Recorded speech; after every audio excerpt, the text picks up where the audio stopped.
Tenemos el día de hoy no son los últimos y no son universales.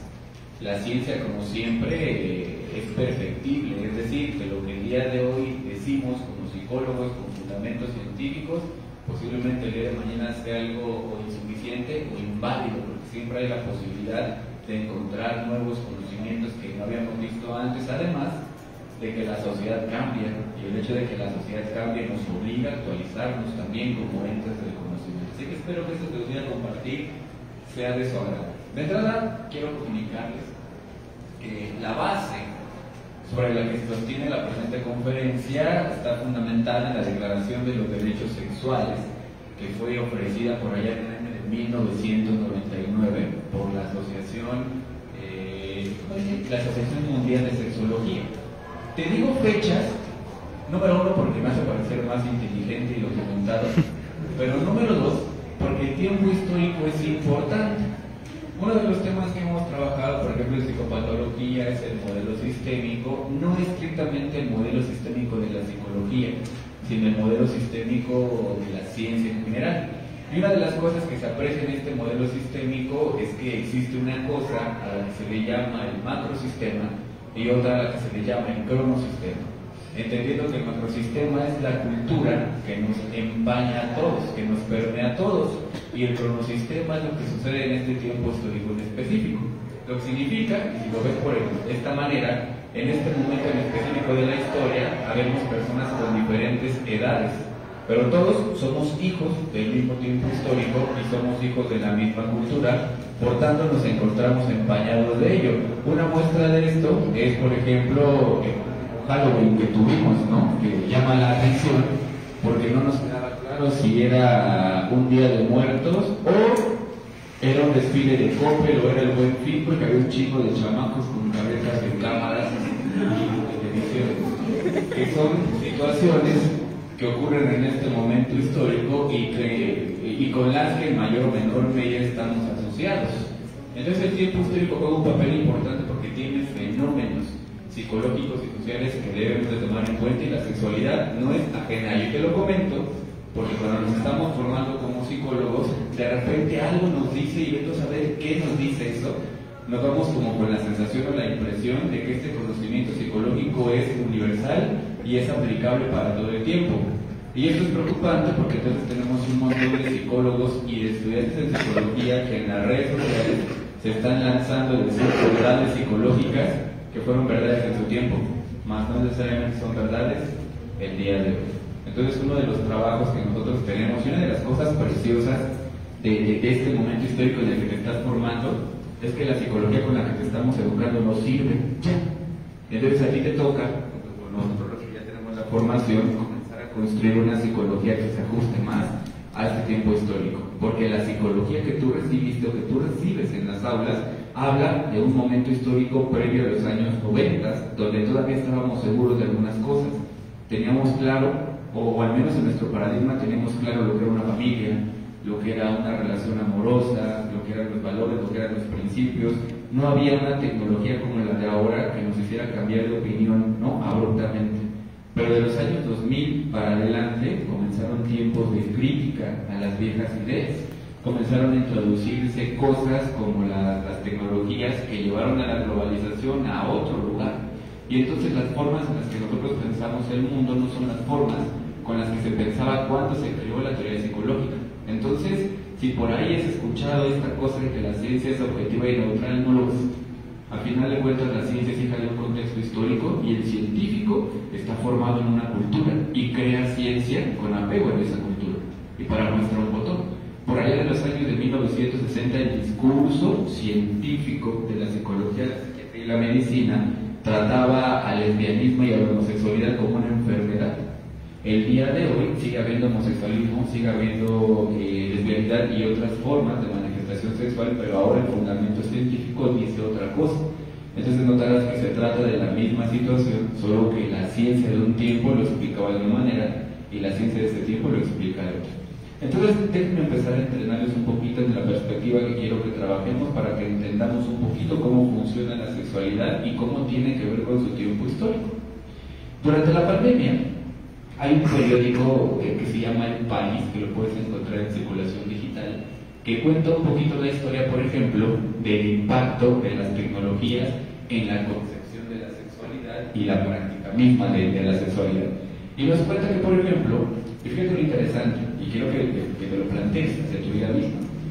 El trabajo nos platica un poco, ¿no? Es un resumen de algunos estudios científicos que se han hecho en Europa, que estudian la relación entre las plataformas digitales y los cambios en la moral sexual. Y entonces en Europa, por ejemplo, existía la práctica del topless. El topless es irte a la playa y desnudarte del pecho hacia arriba, y era normal en mujeres en Europa. Entonces las mujeres iban a la playa, se quitaban el brasier y andaban a ir por la playa, y como esto era culturalmente aceptado, entonces no existía que alguien lo malviera, que alguien lo abordara el fenómeno con morbo. Es como cuando nosotros vamos a los balnearios, o es como nosotros apenas antier, ¿no? Ayer, estoy perdiendo el tiempo histórico, pero hablemos del Halloween, ¿no? O sea, uno, por ejemplo, voy a permitirme utilizar el lenguaje coloquial. Nosotros científicamente le llamamos a nuestros disfraces los putidisfraces, ¿no? Pero al tratarse del Día de Muertos, podemos salir con un putidisfraz y nadie nos critica y nos juzga, porque como sociedad estamos de acuerdo que está permitido y difícilmente existe esta cuestión morbosa, a diferencia de que tú salieras con un putidisfraz en un día socialmente no autorizado. Entonces notarás que la dinámica del morbo cambia, porque culturalmente construimos espacios y tiempos para expresar la sexualidad de cierta manera. Si hablamos, por ejemplo, de los bañarios, tú puedes llevar tu traje de baño y difícilmente hay esta situación del morbo. Entonces son situaciones que se normalizan y culturalizan. Lo mismo pasaba con el topless en Europa. La gente iba a las playas y andaba con el pecho desnudo y no pasaba nada, porque la playa era el lugar idóneo y adecuado para ello. El único problema es que a Europa comenzó a entrar Tinder, comenzó a entrar Instagram y comenzó a entrar Facebook. El problema no es que entraran, es que los algoritmos con los que se fabrican estas aplicaciones son algoritmos, si bien es cierto informáticos, también son culturales. Es decir, un algoritmo solamente reproduce matemática y tecnológicamente la forma en la que un colectivo social entiende su vida. Y entonces tú sabrás que Estados Unidos, por ejemplo, tiene una moral católica fuerte. Y seguramente ya te habrás enfrentado, te enfrentaste a que hubo un momento en el que tú subías fotografías con ciertos desnudos al Facebook y en automático se te bloqueaba la foto. Lo que tú entendías por conductismo es que esa conducta estaba mal, por alguna razón estaba mal.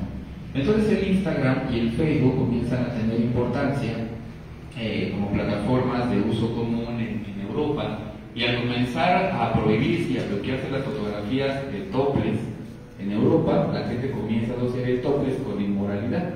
Y entonces la tasa de delitos sexuales y de acosos comienza a incrementarse frente al mismo fenómeno, a razón de que comienza a entrar otra moral social de una manera sutil.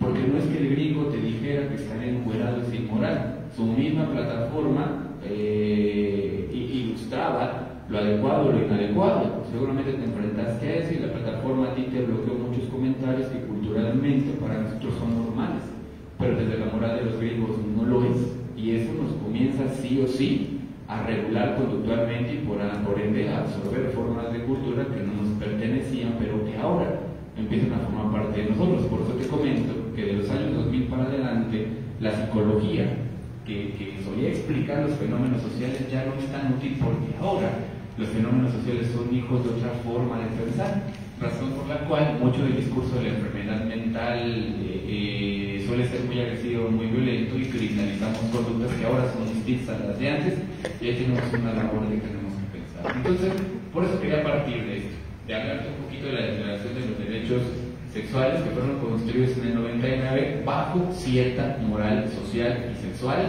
que no se dice abiertamente, pero que en las conductas sociales se comienza a reproducir. Y nos dice esta declaración, fíjate, vamos a partir de esto, que la sexualidad forma parte de la personalidad de los seres humanos. Esto es interesante, porque nos dice que esta sexualidad, ¿no?, va a depender de muchas variables, como la satisfacción de las necesidades básicas, lo que significa que el amor no es la única razón por la cual podemos coger, también podemos coger porque se nos antoja. Eso es una necesidad de carácter básico. Significa que no necesariamente el sexo está vinculado con el amor. En este caso, al menos desde esta perspectiva, también está vinculado con una simple necesidad. Y para muestra un botón que hemos platicado en clase, ¿no? Nos hemos, por ejemplo, dedicado a criminalizar no solo la sexualidad, sino ciertas relaciones sociosexuales y hemos creado fenómenos interesantes como el sugar daddyismo, ¿no? Solo que el sugar daddyismo tiene connotaciones diferentes. El sugar daddyismo siempre ha existido. En otro momento histórico de nuestro México era perfectamente natural que un hombre mayor se casara con una mujer menor, perfectamente natural, bajo el principio de que él iba a mantenerla a ella. Pero había de por medio una concepción de la familia, de la moral y bla, bla, bla, bla, bla. El sugar daddyismo del día de hoy es diferente, porque implica la relación entre un hombre mayor, económicamente empoderado, con una mujer menor, pero que ya no está pensado para el matrimonio, solo está pensado para la compañía o el goce, por ejemplo. Y lo interesante de esto, se los comentaba, que este es un fenómeno como que llama la atención, que cuando el hombre de 40 años tiene acceso a la mujer de 25 años, entonces la mujer de 25 años vive experiencias sexuales, y por sexuales no hablo de sexo físico. La sexualidad también es entendida como toda esa manifestación de conductas que nosotros expresamos en las relaciones que tenemos con el otro. Entonces la sexualidad es algo más que coger, también es llevarnos con la gente de alguna manera. Y ustedes habrán notado que inclusive cuando tratamos con dos hombres o con dos mujeres, la forma de tratarlos es diferente. Eso es una manifestación de la sexualidad que no implica el coito, pero también implica vínculos afectivos. Entonces regresamos. El hecho de que una mujer joven tenga acceso a un hombre de 40 años hace que su experiencia sexual cambie. Repito, no tiene que ver solo con el coito, sino también con sus experiencias de vida. Entonces esta mujer que ya tuvo el chance de estar con un hombre económicamente empoderado, que la lleva de viaje, que le paga bailes, que le paga fiestas, le deja un estándar. Por tanto, esa mujer, cuando tiene que vincularse con un hombre de su edad, el hombre de su edad difícilmente va a cumplir ese estándar porque ella ya normalizó un estándar diferente. Lo que significa que el hombre de 25 años difícilmente tiene acceso a una mujer de 25 años. Y al no tener acceso a una mujer de 25 años, él tiene un cuerpo biológico que necesita satisfacerse. Por tanto, tendrá que buscar en otras alternativas. ¿Qué son otras alternativas? La homosexualidad, o otro tipo de parafilias como cogerte a tu mascota, que sí ocurre. Y de hecho la defensora de los derechos de los animales hacía eso, y por eso defendía los derechos de los animales. O buscar mujeres de menor edad, comprar contenido sexual, pornografía. Entonces muchos de los males que nosotros tenemos de carácter cultural están vinculados, no quiere decir que es la única razón, pero están vinculados con las expresiones sexuales y el acceso o no que tenemos a estos degustos. Por eso la norma social entra para regular los contactos humanos, porque sin falta de regulación, entonces empieza a haber una inadecuada repartición de los bienes, si lo queremos ver así, y la sexualidad es uno de esos tantos bienes. Entonces, nos dice la declaración que la sexualidad va más allá, ¿no? Aunque incluye lo básico, también implica situaciones como el contacto, como la intimidad, y etc. Y esto es importante, es importante. Déjame platicarte una historia. Voy a hacer un spam. Según yo hice unas pinches diapositivas, pero ni las voy a respetar. Voy y vengo, ¿no? Pero déjame te hago spam. Pensemos, por ejemplo, me voy a los hindúes. Los hindúes, por ejemplo, en su cultura, derrochan mucha educación sexual. Y la educación sexual de ellos consistía en un momento en que aquellos jóvenes menores de 12 años los ponían a convivir en espacios de control seguros y desnudos. Y esto con la intención de que los niños y las niñas naturalizaran el cuerpo humano, porque la lógica es que si tú ocultas algo, entonces ese algo debe tener algo humano. Entonces se les motivaba a los niños a convivir en condiciones de desnudo para naturalizar el cuerpo. ¿Por qué era importante naturalizar el cuerpo? Porque entonces se empezaban a disminuir las discriminaciones por estatura, por sexo, por constitución física, y ser gordo, ser flaco no se convertía en una razón para despreciar al otro, porque tú habías crecido rodeado de cuerpos naturales. Eso era lo primero. Y lo segundo, durante la formación del sujeto, del individuo, ¿no? En la India, y lo podemos ver en China, y lo podemos ver entre los musulmanes, y lo podemos ver entre los orientales en general, la primera educación sexual es sexual social. Le enseñan a los ciudadanos a relacionarse unos con otros. Por ejemplo, el Kama Sutra, en su inicio, a lo mejor a ti te resulta aburrido porque no tiene prácticas sexuales, lo que tiene son recomendaciones de cómo debes de tratar a tu pareja y cómo tu pareja debe tratarte a ti. Entonces, el principio de los orientales era: vamos a enseñarles a las personas a convivir, a relacionarse. Porque una vez que sepan convivir, relacionarse y comunicarse, el premio o la cereza del pastel es coger. Y coger chido, porque coges con comunicación y coges con afecto. Entonces el vínculo emocional se fortalece a raíz de la dinámica sexual, es decir, no es visto solo como un acto ajeno, ¿no? Que satisface necesidades sexuales, sino que también satisface el contacto de carácter personal. Ahora pensemos en nuestro mundo actual. Las redes sociales, lo único que tienen de social es que tenemos un puterísimo de likes, pero es lo único que tienen de social. A final de cuentas, obsérvate, no tienes relación con la gente que te rodea. Al no tener relación con la gente que te rodea, se pierden habilidades de socialización, y entre esas habilidades de socialización se pierde la habilidad sexual. Razón por la cual, al momento de vincularnos emocionalmente con una persona, tenemos problemas para establecer parejas funcionales, porque ni siquiera logramos establecer amigos de calidad. En el salón no aguantamos 15 días al compañero con el que tenemos que trabajar 15 pinches pendejos días, y luego te quieres casar, papi, para toda la vida. Me chino, a favor, 3 pesitos de madre, dirían por ahí los doctores en la materia, ¿no? Entonces, de aquí partimos, que la sexualidad es algo más que sexo. Para que la sexualidad sea placentera en lo físico, también tiene que ser placentera en lo emocional. Pero estos placeres emocionales van a depender mucho de lo que la sociedad entienda y de las consecuencias de las prácticas sobre ese entendimiento.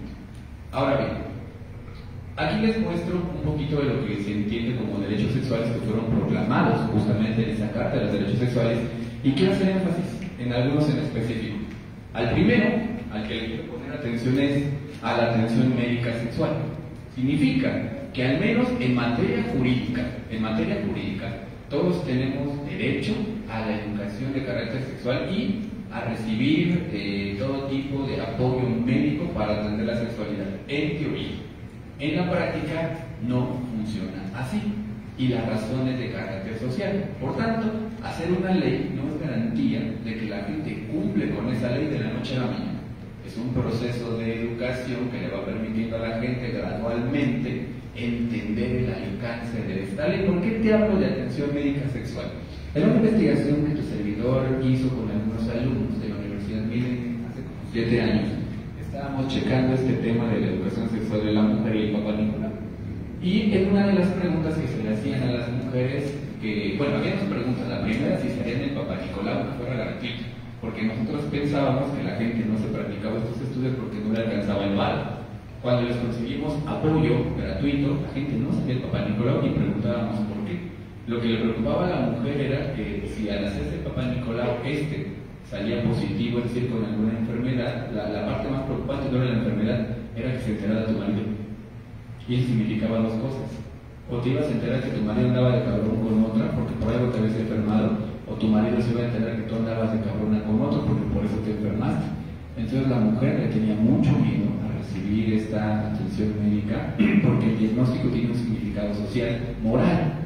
Entonces podemos tener atención médica de carácter gratuito y se pueden difundir estos programas y podemos gastar un chico de dinero en ello, pero la cultura no deja de ser el límite. Entonces el cambio en la cultura es importante y ahí entramos nosotros. En la psicología tradicional se nos dice que como clínicos, por ética profesional, no podemos intervenir en la vida de las personas como clínicos. Más, lo clínico es solamente uno de los ejercicios del psicólogo. El psicólogo también es educativo, el psicólogo también es social, el psicólogo también participa como un ente político. Entonces todo lo que tú haces en las redes sociales que no parece psicología, es psicología. Porque al final tú publicas memes o al final publicas pendejada y media bajo el argumento de lo que estás estudiando y estás produciendo un efecto en la realidad. Y entonces mucho de lo que aquí te pasa, mucho de lo que tú sufres también es consecuencia de lo que tú provocas al difundir el conocimiento psicológico. De hecho a esto se le conoce como el psicologismo del lenguaje.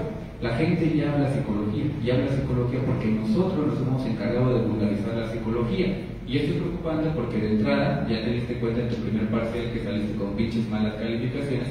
Entonces si tú malentiendes la psicología, lo que tú promueves es una pinche psicología mal entendida y así tenemos una suerte de malestares sociales a los que Sergei Moscovich les llamó representaciones sociales. Cómo la gente se apropia del conocimiento científico y se lo explica como puede. Entonces si tú, profesionista, tienes problemas para entenderlo tú, ahora imagínate cuando le explicas a la gente lo que a ti te cuesta trabajo entender. Ahí estás orgulloso, ¿no? Publicar estos 3 plagios chingaderas. Bueno, ya pasamos del regaño, nada más era mi pretexto para regañar, pero para hacerte consciente de que tú eres un sujeto que tiene un conocimiento y por ética, aunque no seas un psicólogo con cédula, ya tienes una responsabilidad social y esa responsabilidad es eso, responsable con lo que emite. Entonces, antes de publicar una mamada en el Facebook, primero investiga qué es esa cosa y lo que produce. Ya después lo haces al menos consciente del cagadero que vas a producir, ¿no? Partimos de esto.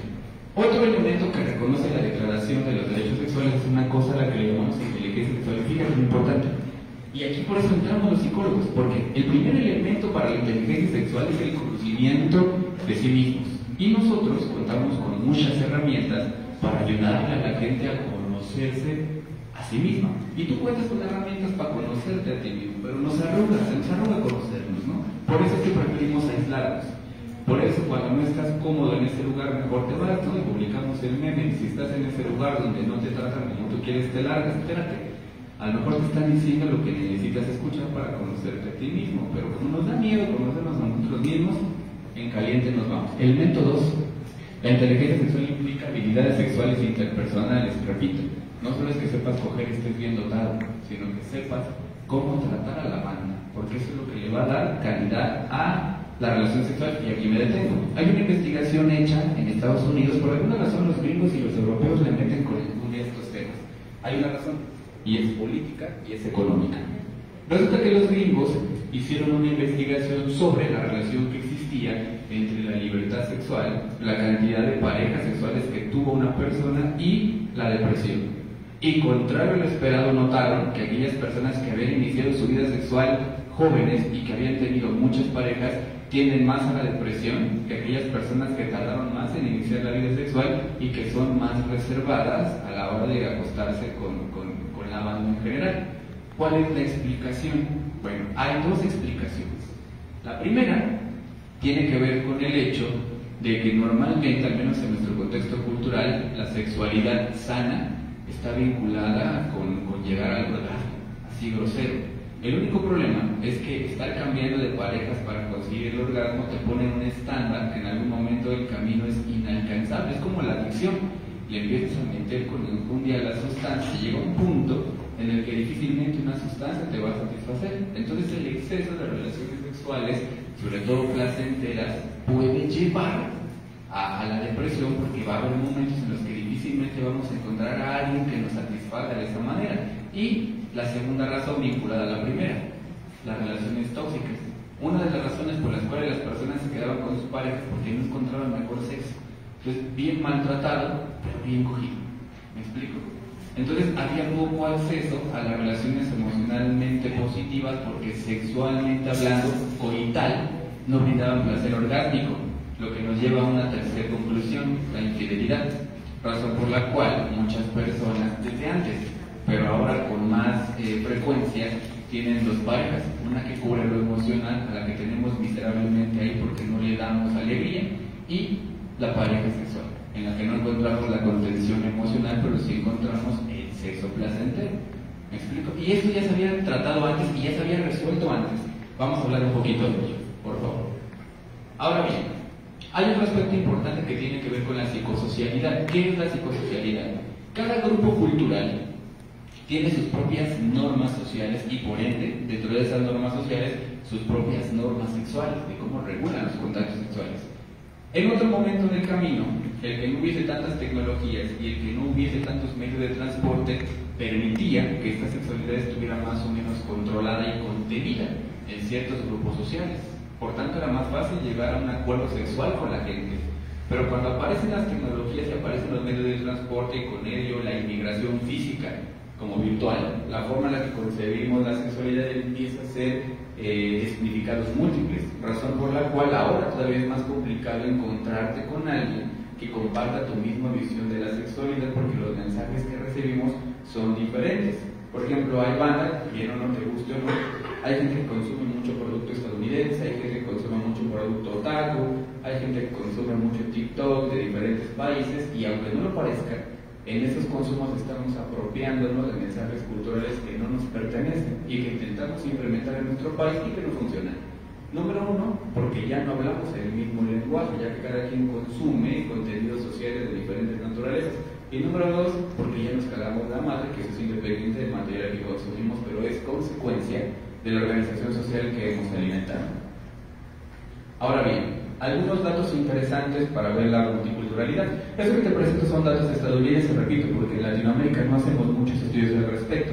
Nosotros somos más científicos, ¿no? Según pasarle a la mamada. Pero, por ejemplo, tú revisas investigaciones de Europa y revisas investigaciones de Estados Unidos y los güeyes hacen seminarios, hacen maestrías, hacen doctorados, donde estudian cosas como la relación entre el Tinder y la dinámica social, por ejemplo, ¿no? Aunque suena como a ridiculez, ellos están interesados en ello porque cuando la sociedad tiene una buena calidad de vida y se llevan bien, eso disminuye los gastos en política pública. ¿A qué me refiero en gastos con política pública? Pensemos en nosotros, tenemos mucha pinche libertad sexual. El pedo es que cogemos sin protegernos. El pedo de cogernos sin protegernos es que tenemos más enfermedades de transmisión sexual y tenemos más embarazos no deseados, lo que nos obliga a crear clínicas de la mujer porque es un derecho sexual. Pero entonces estamos despilfarrando dinero en una situación que no sea importante, pero hay cosas más importantes como que le paguen más a tu servidor, que zona, o como el cáncer infantil, ese es otro, en segundo lugar. Entonces muchas de las cosas que no solucionamos socialmente, que son más importantes, también están vinculadas justamente con el cómo entendemos las relaciones sociales. Y vamos, en Estados Unidos, por ejemplo, se notó que la gente que viene de raza blanca, los caucásicos, que tienen más nivel educativo, tienden más a masturbarse que las personas que no tienen tanta educación y que pertenecen a las clases bajas. Por alguna razón, la falta de educación está vinculada también con los prejuicios que tenemos como cultura. Entonces podemos observar, ¿no?, algunos datos. Por ejemplo, el sexo oral y otras prácticas como el sexo anal y N cantidades de prácticas de corte fetichista son más comunes en universitarios que en personas en estudios universitarios con menor posicionamiento económico. Otra cosa que es interesante es que también existen diferencias generacionales, que el día de hoy son una realidad, más no lo son en una realidad diferente. Por tanto, la sexualidad no es estática, va cambiando conforme nosotros vamos avanzando, y por avanzando entendamos que vamos cambiando la forma de pensar, porque inclusive podemos observar el día de hoy que hay muchas personas que están regresando a los viejos valores. Aquí me detengo. Uno pensará que nosotros, por pensar más liberales, somos más avanzados y que la gente que piensa más conservadoramente es más atávica, es más mocha, es de la sociedad antigua. Y aquí cometemos un error antropológico que fue solucionado desde hace un chingo de años, desde Charles Darwin. En su primer momento, Charles Darwin habló en su teoría de la selección natural que solamente las especies evolucionadas sobrevivían. Pero cuando él comenzó a checar las Islas Galápagos, notó que en diferentes islas había animales que tenían propiedades biológicas que pertenecían a especies del pasado, a lo que se le conoció como el atavismo. Entonces Charles Darwin dijo que una especie presente rasgos atávicos no la hace especie primitiva. Por alguna razón, la especie con rasgos primitivos y la especie con rasgos evolucionados están sobreviviendo el día de hoy, lo que significa que simple y sencillamente son dos formas de evolucionar que son distintas. Por tanto, suponer que el hecho de que alguien piense de manera tradicional es primitivo es un error antropológico que también puede convertirse en un error de carácter teórico, porque tan válida es la posición de liberal como tan válida es la posición del que se le exige, del que calificamos como primitivo. Ahora lo que nos interesa como psicólogos no solamente es reproducir el discurso de la gente, sino inclusive preguntarnos si ese discurso es positivo. En clase le llamamos a esto el mirar ecológico. ¿Qué es el mirar ecológico? Nosotros como científicos proponemos ideas. Estas ideas tienen tres niveles: episteme interno, episteme externo y mirar ecológico. El episteme interno es todo el choro teórico que tú te avientas para convencer a alguien de que tienes la razón y tienes fundamentos. Ese es el primer paso. Creer que tenemos la razón y construir un discurso teórico que explique por qué tenemos la razón. El segundo paso es aplicar este conocimiento a la realidad. Y el tercer paso es evaluar el impacto. Lo que significa que no porque estemos haciendo algo que a la gente le haga sentir bien en este momento, significa que este sentirse bien en este momento es necesariamente algo provechoso hoy y siempre. Voy a poner un ejemplo. Nosotros el día de hoy, y esto lo puedes encontrar por ejemplo en Eva Illouz. Eva Illouz tiene un libro llamado El fin del amor y lo encuentras también en Judith Bourtois, que tiene un libro llamado El algoritmo del amor, que es una publicación sobre Tinder y también lo puedes encontrar en Sigmund Bauman, ¿no? Judith Bourtois, por ejemplo, Eva Illouz pone sobre la mesa la idea que los psicólogos hemos defendido sobre el empoderamiento y el individualismo. Entonces nosotros, psicológicamente hablando y desde el discurso, le prometimos a la gente que el empoderamiento era la solución a tus problemas. Y comenzamos a construir teorías en torno a esta solución. Y nos empezamos a aventar las chulas como las teorías sobre la autoestima. Y notarás que la autoestima tiene dos formas de entenderse: la humanística, de Maslow. Y Maslow dice, no hay autoestima sin que previamente exista una buena relación social con la gente. Por tanto, Maslow dirá, para que tú tengas una autoestima mamalón, requieres que tu contexto te quiera. Pero está el otro discurso de la autoestima que dice, a la chingada esa, el autoestima viene de ti. Si tú te quieres, entonces el mundo te quiere. Y esto es lo interesante, porque notarás que la gente que cree que aislarse y trabajar en su autoestima, elevar la autoestima, está más hundida en la depresión que aquella que entiende que tiene que vincularse socialmente al contexto. Por eso te comparto este asunto del epísteme. Defendemos ideas que suenan bien y las aplicamos, pero nos preguntamos, ¿están funcionando? Y como esto tenemos muchos discursos psicológicos mal aprendidos, mal argumentados, mal aplicados, donde estamos difundiendo un conocimiento psicológico que está generando más daño que beneficio. Por ejemplo, les ponía una clase de el empoderamiento femenino. Ojo, no estoy diciendo que esté mal el empoderamiento, estoy diciendo de cómo lo estamos entendiendo. Entonces a la mujer le prometimos que si estudiaba y que si trabajaba, iba a conseguir la felicidad. Porque en otro tiempo histórico la mujer dependía del hombre, de que la mantuviera y de que no se la madreara. Entonces decíamos, muchas mujeres están tristes porque no pueden valerse por sí mismas, porque dependen de un hombre, porque no pueden estudiar. Pues que estudien y trabajen, y ahí las tienes. Y aquí las tienes. Están estudiando y están trabajando porque les dijeron que eso las iba a hacer felices. ¿Y qué crees? Que no, por eso van a terapia. Porque esa promesa no fue del todo cierta. El argumento original teórico tenía un propósito, pero a mirar ecológico en un principio parecía estar funcionando, pero posteriormente no. Y cosas como estas las podemos encontrar en el divorcio. Por ejemplo, el tema del divorcio, nosotros festejamos el divorcio como un logro social. Separamos a dos personas que tienen problemas, pero luego estas dos personas que tienen problemas, que no saben por qué tienen problemas, que no tienen conocimiento sobre sí mismos, la Declaración de los Derechos Sexuales, van y se juntan con otra persona de la que se van a divorciar, para volverse a juntar con otra de la que se van a divorciar, para volverse a juntar con otra de la que se van a divorciar. Y a esto le vamos a sumar deudores alimenticios, porque un hombre no le puede estar pagando a todos los hijos siempre, porque la economía no se presta para eso. Entonces muchos de los malestares sociales están ahí, en el discurso que nosotros defendemos. Entonces, como científicos que se están formando en una ciencia, valga la redundancia, nuestro trabajo no solo es poner un consultorio y hacer, también es investigar. Razón por la cual las universidades sí o sí te meten materias de investigación, porque la metodología no solo es para que publiques tesis, la metodología es para que también te cuestiones lo que estás haciendo todos los días como científico y evalúes si está funcionando. Y si no está funcionando, lo mejoremos. Y si está, si no está funcionando, lo corrijamos. Y si está funcionando, lo mejoremos. Así vamos chido. Bueno, continuamos. Ahora, sobre esa misma línea, lo interesante, por ejemplo, es que el catolicismo como religión prohíbe cosas como el control natal y prohíbe cosas como cualquier otra conducta sexual que no esté dirigida a la reproducción. Pero cuando el catolicismo cae en diferentes países, la forma de apropiarse del catolicismo cambia. Por ejemplo, el catolicismo está dividido en dos grandes escuelas católicas, la protestante y la apostólica romana. La protestante suele ser un poco más tolerante con las prácticas sexuales, con el dinero, con el trabajo, mientras que la apostólica romana es muy represora.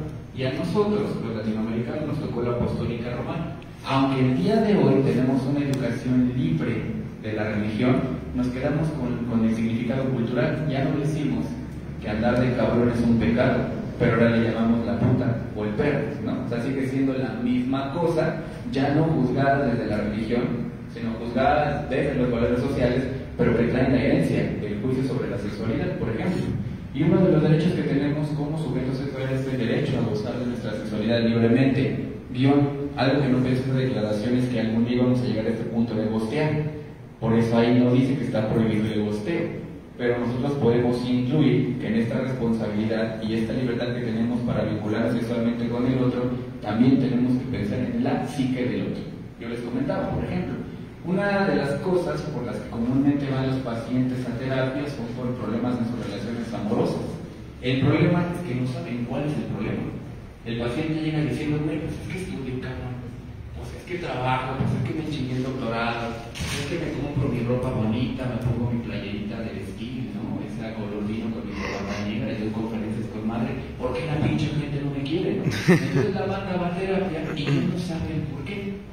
Y esto tiene que ver con esta exacerbación del sentimiento subjetivo por encima de lo que el otro siente. Y notarás que este es nuestro discurso psicológico actual. Quédate donde te sientas bien, ni siquiera es quédate donde nos sintamos bien, donde tú te sientas bien. Ya no es que te maltraten, cabrón. El simple hecho de que no te guste ni siquiera el contrato hace que te vayas. Lo que significa que el otro no sabe por qué. Y al no saber por qué tiene un problema porque no hay algo que la psicología pueda corregir. ¿Qué le corriges a una persona que no identifica dónde está el problema? El único discurso que tiene una persona en este sentido es el discurso de la psicología tradicional. Seguro estoy repitiendo patrones. Y cuando la persona cree que está repitiendo patrones y va a consulta y se trabaja todo lo que tiene que trabajar, si le vuelve a ir mal, y le vuelve a ir mal, y le vuelve a ir mal, entonces el mensaje final es un pendejo absoluto y total. Yo no nací para amar y ese largo, etcétera, ¿no? Aunque, si tomamos en cuenta el contradiscurso, la gente es culera. Entonces hay un momento en la terapia actual en la que se le menciona al paciente eso. De hecho, esto ocurre en el lenguaje. El hecho de que tú vengas a terapia significa que es algo que vas a hacer por ti. Pero lo que haces por ti no es garantía de que va a cambiar tu contexto. Y esto es preocupante, porque si estamos tratando pacientes en su salud mental y el contexto no está siendo tratado, estamos generando más daño que beneficio. ¿A qué me refiero? Esto es como lavar una playera blanca y luego tirarla al lodo. Y lavarla y tirarla al lodo. Es decir, todo ese beneficio en salud mental no le está sirviendo al sujeto. Y entonces dejan de creer en la psicología porque ¿para qué le invierto algo que me va a ayudar a sentirme bien si al final allá afuera no está funcionando? Por tanto, es mejor inversión creer en cualquier pendejada, la Santa Muerte, los TikToks, el live, Dios, porque de alguna manera te dan contención emocional, cosa que de repente la psicología científica, basada en evidencia, deja el valor del humano para convertirlo en un dato, en un objeto. No quiere decir que todas las psicologías sean eso, pero es importante poner atención al tipo de psicología que se defiende el día de hoy. Hoy estamos muy metidos en esta psicología basada en evidencia, que de repente tiene este problema. Vamos a la tanatología. Hay tanatología científica y tanatología espiritual. Entonces la tanatología científica le dice al paciente, pues tú estás en esta etapa de duelo, te va a cargar la chingada 3 meses más, pero vas a estar bien, porque es el proceso. Pero la tanatología espiritual tiene algo que no tiene la científica. La espiritual es que les da algo de donde agarrarse mientras pasan esos 3 meses de la chingada. Entonces los tanatólogos científicos dicen, no le digas al niño que su pariente va a estar con Dios, güey. Si el niño viene de una familia religiosa y eso le va a tirar paro porque se lo vamos a quitar, ¿no? Eso forma parte del aspecto antropológico de la conducta humana. ¿Tú crees que te aman, cabrón? No, ¿y quién te está diciendo algo? Entonces el tema de las creencias es importante para mantener los estados, ¿no? Y en la sexualidad también hay creencias que mantienen la salud mental.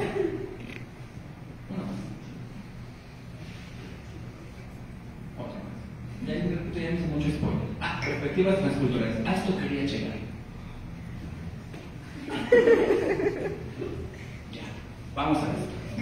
Quiero contarles un poco de la historia de la sexualidad, un poco vista a través del tiempo, pero también a través de los diferentes espacios generacionales. Entonces, toda sociedad tiene normas que regulan la conducta humana y la sexualidad es una de estas cosas que hay que regular. Vámonos al Medio Oriente. Y en el Medio Oriente te voy a hablar de las culturas del Islam y los chinos, que tienen 2 momentos históricos. En las culturas de la antigüedad, se empezó de la libertad sexual y gradualmente comenzó a haber represión. Pero en el occidente empezamos al revés, de la represión a la libertad. Y todo tiene una razón de ser, no solo religiosa, no solo política, sino también cultural social. Empecemos por el Islam. En el Islam, por ejemplo, podemos encontrar, ¿no?, que están compuestos, caracterizados principalmente por los musulmanes, encabezados por el profeta Mahoma. Dios no era pendejo. Para perpetuarse, agarró a los cristianos y agarró a los musulmanes y a los dos les ofreció la misma figura religiosa. A los cristianos les dijo, a partir del personaje de Abraham, llévame a tu hijo a la punta de ese pinche monte y sacrifícalo, ¿no?, el Cordero de Dios que limpia los pecados del mundo. Y como tú me tienes fe, te voy a salvar. Y se le presentó a Abraham con el nombre de Jehová. Pero a los musulmanes se les presentó bajo el nombre de Alá. Y a Mahoma le dijo, a Mahoma le dijo Alá, Dios, si llegas a ese cerro, yo voy a subir por ti. y les puso el mismo pinche cerro a los dos pinches religiosos, por eso se partieron la madre en las Guerras Santas, porque para los dos el mismo cerro era importante. Pero lo interesante aquí es que en el tema de los musulmanes, el Corán no reprime, hasta la fecha, no reprime la práctica sexual, al contrario, reconoce la práctica sexual, la práctica coital, como un elemento importante del desarrollo de los seres humanos. Entonces el Corán, por ejemplo, reconoce que las relaciones sexuales pueden ser duros contra el muro como pinche cajón que no cierra, sí, y solo sí, ocurre dentro del matrimonio, Fuera del matrimonio no es permitido, y hay una razón importante, y es una razón de sanidad sexual. ¿A qué me refiero? En aquellos pinches talleres no había doctor Simi, no había hospitales, no había medicamentos. Entonces una enfermedad de transmisión sexual que hoy se cura con mucha rapidez, en aquel entonces no tenía cura. Por tanto, adquirir una podía implicar la muerte. La única forma de proteger físicamente a las personas de este tipo de enfermedades era regulando la sexualidad. Entonces coge todo lo que quieras, pero con una persona. Ya si ustedes se enferman de algo, se mueren nada más ustedes, no andan matando a la banda. Entonces era una forma de controlar la natalidad. Pensemos que en aquel entonces los grandes sabios difícilmente llegaban por arriba de los 50 años. Repito, por esta misma razón, porque te enfermabas de cualquier chingadera y te morís. No había las vacunas, no había esas esteras que tenemos ahora. Ahora se te pueden meter unos pinches pasones de perico, no creo que no sé que lo hacen en el baño cabroncitos. Y si entras en un big shot te podemos salvar sin pedo, ¿no? Pero en aquel entonces esas cosas eran riesgosas. Y al no haber un derecho, la religión era la que funcionaba como reglas. Que al día de hoy, los musulmanes, el Corán funciona como constitución, pero también funciona como pensamiento mágico religioso. Entonces, una de las cosas que decía el Corán, fíjate lo bonito, es que les recomendaba a los esposos actuar despacio sin prisas, y a eso le llamamos el erotismo. El erotismo es todo este jugueteo que es previo al coito, pero forma parte de la relación sexual, es decir, hace más placentera la sexualidad porque permite la prolongación del disfrute, razón por la cual los orientales, y vamos específicamente a los hindúes, crean el tantra. Entonces el tantra no es otra cosa más que ejercicios de control del deseo sexual para sacarle más provecho, de forma tal que la sexualidad sea altamente placentera y altamente prolongada. Y ojo, cuando hablamos de sexualidad, estoy seguro que lo primero que se nos viene a la cabeza es el coito, relación pene-vagina. Pero ellos hablaban justamente del jugueteo. Inclusive por ahí hay un libro maravilloso que se llama La isla de las tres sirenas de Irving Wallace, que nos retrata un poquito de las prácticas sexuales de la Polinesia. Y por ejemplo, los polinesios, para comenzar la dinámica sexual íntima, lo hacen con un baile. Entonces a ellos no les calienta lo que a nosotros unos pinches besos y unas toqueteadas, estamos listos para mí. Para ellos los besos y las toqueteadas no funcionan, para ellos primero había que bailar, ¿no? No es como un perreo vulgar como el que tenemos nosotros, sino era un baile con matices culturales, porque el baile de los orientales, si no hay tiempo de observarlo, en cada movimiento de manos y en cada pose se encuentra una historia. Entonces, en este bailar estoy contando a ti, a partir del movimiento de manos y caderas, lo que siento por ti. Entonces, no es moverte la cola por moverte, sino es expresarte con las manos, un movimiento que te haga saber, a través de mi movimiento de manos, que te conocí, que me enamoré de ti, que eres la persona más importante para mí, porque estamos hablando de un lenguaje mímico, una comunicación mímica que entendemos. Entonces, imagínate lo precioso de poderle contar al otro lo mucho que sientes por esa persona a partir de los poderosos prohibidos, ¿no? Lo más cercano que tenemos a esto en México es la salsa. Y si tú estudias la historia de la salsa nace como un movimiento de contracultura en un continente americano en el que estaba prohibida la sexualidad por represión europea. La forma más inofensiva de expresarle al otro el amor que estaba prohibido en aquellos talleres era bailando. Imagínate la mamalón que era poder comunicar al otro cuánto le amas a partir de una expresión corporal que comunica, como los japoneses. Los japoneses no escriben letras, escriben pictogramas combinados con otros pictogramas, cuentan historias. Entonces, eso era lo chido de los islámicos. De ahí que sus bailes son eróticos porque cuentan una historia, no tus mamadas. Mira los tendones y baja. Está chido para divertirse, más no comunica sexualidad erótica, ¿no? Cuando me escuchen me dicen que no me están escuchando. Otro de los elementos que promueve el Islam, que se fue a China, que se fue a India y que se fue a otras culturas que fueron absorbiendo esto, es la idea de ser modestos en público. Entonces, para nosotros, que una mujer venga ataviada de esa ropa que le cubre es machismo, represión, pero para los islámicos tiene una razón de ser que tiene que ver con el cuerpo. Para ellos el cuerpo es tan importante que el hecho de que una mujer esté así de ataviada es como representar a una perla en su concha. Solamente se le va a revelar el tesoro a la persona que sea merecedora de ello. Por tanto, no puedes estar compartiendo tu tesoro con toda la gente, tanto para hombres como para mujeres. Y aquí viene una historia preciosa. Me voy a la India. En la India hay por ahí entre el Pachanana, o como se pronuncia esa madre, que sabe de qué hablo. Y yo sé de qué estoy hablando. Pero entre los hindúes, por ejemplo, hay una historia interesante que habla de esto. Entre ellos, por ejemplo, en su cosmogonía hay un dios que por amor a la humanidad era un dios de corte hermafrodita. Entonces él decide partirse en dos. Y al partirse en dos le da nacimiento al hombre y le da nacimiento a la mujer. Y la historia que se construye aquí es una cosa preciosa.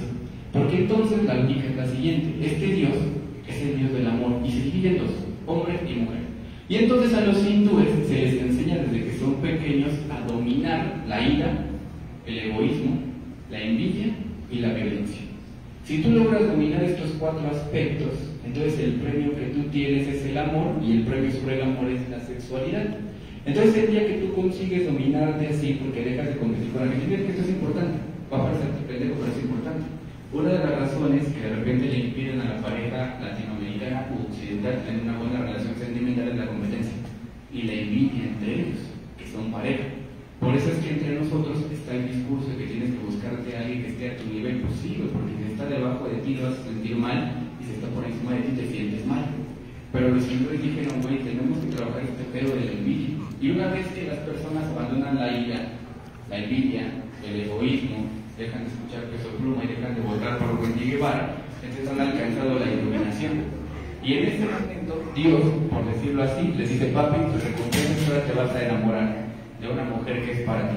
Entonces el hombre y la mujer están esperando la señal de amor. ¿Qué es la señal de amor?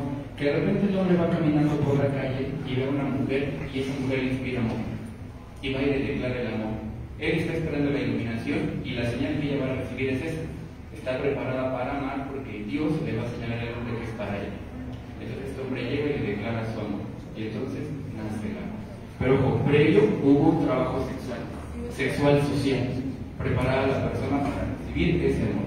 Si esta mujer no recibe ese amor por la razón que sea, entonces tanto él como ella entienden que si bien es cierto, están preparados, no son en este momento el uno para el otro, y otro uno para ti.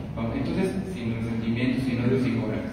Los turcos, por ejemplo, dicen, alguna vez le pregunté a un turco, oye, compa, ¿y cómo se dice aquí a todos que mami, jalas o te pandeas? Y me dijo, no entiendo.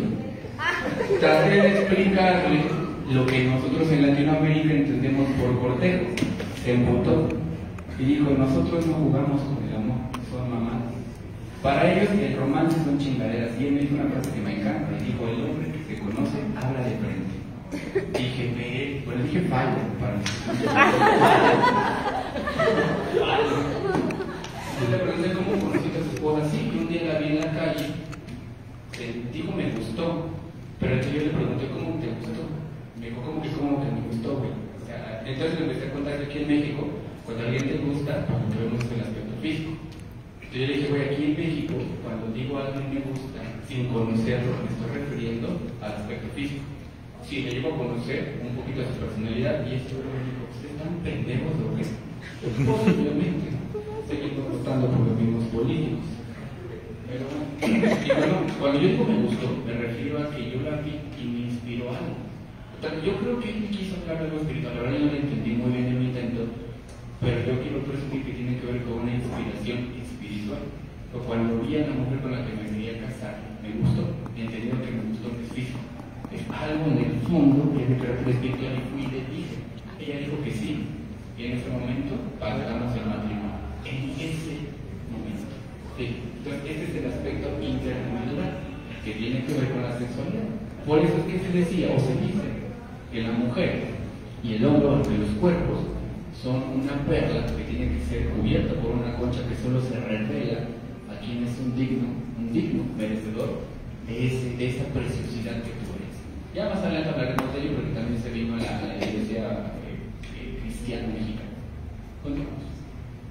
Ahora, el tema es que el Medio Oriente fue cambiando con el paso del tiempo y pasamos de un momento de ciertas libertades sexuales. Si las vemos de aquí, las libertades sexuales que ellos tienen para nosotros son represiones, pero porque funcionan diferente. Pero para ellos era la forma socialmente aceptada y culturalmente aceptada para vincularnos emocionalmente. El tema es que luego vino la opresión.